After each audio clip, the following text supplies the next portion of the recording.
into it, especially when you consider that women are beginning to just take up the game. If you're not a soccer player... How is rugby when it comes to the women? Is it getting popular too? Oh yeah, in fact, it's quite an exciting game for us blokes to watch. The only thing is they don't have co-ed rugby yet. You know, they do have it. We have mixed doubles and so on in tennis, but we still don't have co-ed rugby. And but when the women get onto the field, you can see the game is there, and it always has been, for all builds and all sizes. Yes. The beauty of rugby is that you could have the small and the tall, the lean and the mean, and the well upholstered, all playing in rugby, which soccer does not give you, because you'll notice that the build in soccer is, you know, plenty of good running ability and not much upper body strength.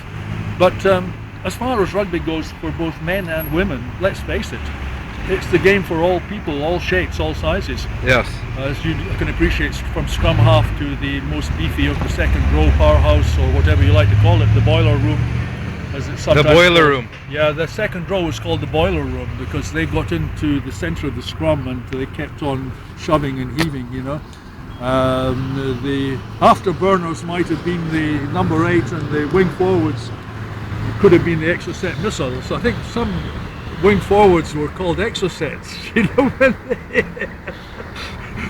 they used to have the blonde bombshell from France. Yeah, the blonde bombshell? Yeah, we used to have a guy who was played for Biarritz or one of Montpellier or something way back in the 80s. Jean-Claude somebody or other, Keely. No, that was a skier, Jean-Claude Keely. But he was had a shock of long 1970s style blonde hair, and he was given the nickname the blonde bombshell. But he was also described as being something of an Exocet missile, you know, as a wing forward, chasing after the off half, as we call it sometimes, or the standoff half, or as they say in New Zealand, the second 5/8, or such. And he would just take them out, you know, like a low-flying Exocet. But that's digressing somewhat. But the women, yes, they are taking to it more and more, especially at college level. You know, the young women looking after their shape and size and their attractiveness towards us guys with an eye for beauty.